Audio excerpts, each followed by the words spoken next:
প্রথমে নখরা করে সবই মানে। বিজেপির কোনো কথাকে পশ্চিমবঙ্গ সরকার সিধা না করতে পারে না, কিন্তু দেখাতে হয় তাকে।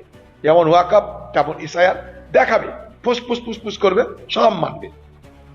কেন্দ্রের নতুন ওয়াকফ আইন মানতে প্রথমে অস্বীকার করলেও অবশেষে রাজ্যের ওয়াকফ সম্পত্তির তথ্য সেন্ট্রাল পোর্টালে আপলোড করতে রাজি হন পশ্চিমবঙ্গ সরকার। এ ব্যাপারে কোনো উপায়ন্তরও ছিল না, কেন্দ্রের এই আইন মানতেই হতো। সূত্রের খবর, এ ব্যাপারে জেলা শাসকদের কাছে বৃহস্পতিবার সন্ধ্যায় চিঠি পাঠিয়েছেন সংখ্যালঘু বিষয়ক ও মাদ্রাসা শিক্ষা দপ্তরের সচিব ডক্টর PB সালিম। নবান্নের নির্দেশ 5ই ডিসেম্বর 2025-এর মধ্যে পোর্টালে রাজ্যের জেলা ধরে ধরে ওয়াকফ সম্পত্তির খতিয়ান বা তথ্য আপলোড করতে হবে। রাজনৈতিকভাবেও এই সিদ্ধান্ত তাৎপর্যপূর্ণ।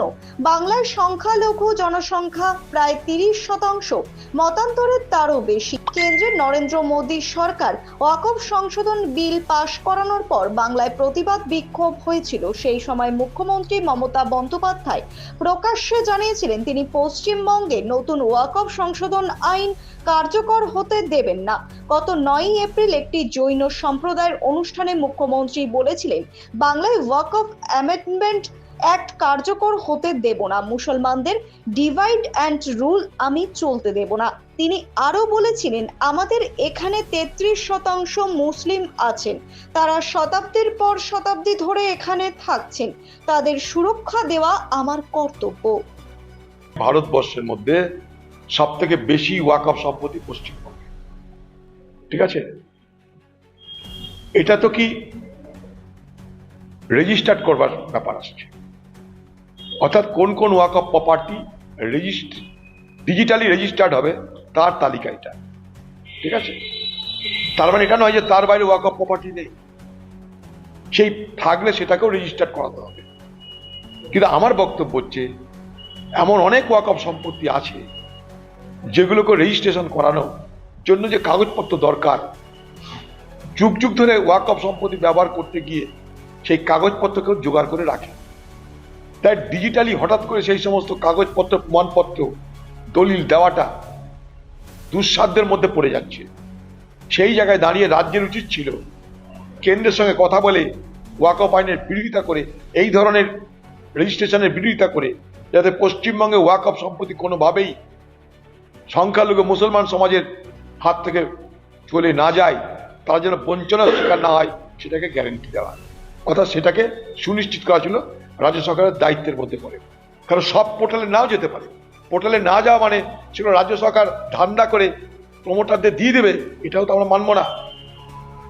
পশ্চিমবঙ্গে যে ধরনের ভূমি মাফিয়া আছে, তারা কিন্তু এটাকে তাদের মতো করে সদ্ব্যবহার করতে পারে। ব্যুরো রিপোর্ট, নিউজ বৃত্তান্ত।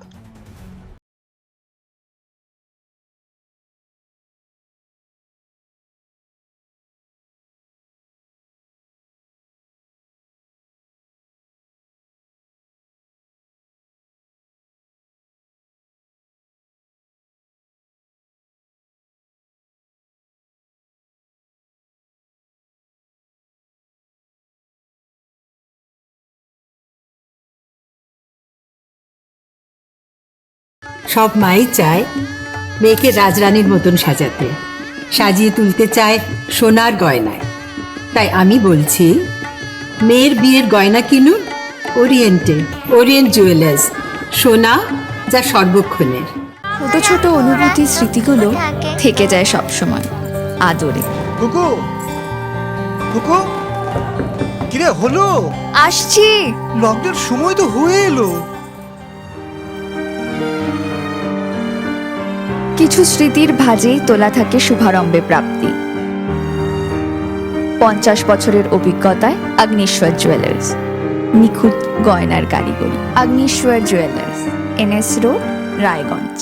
Wait, so this was your wedding look? Oh my god, Tammy, you look pretty.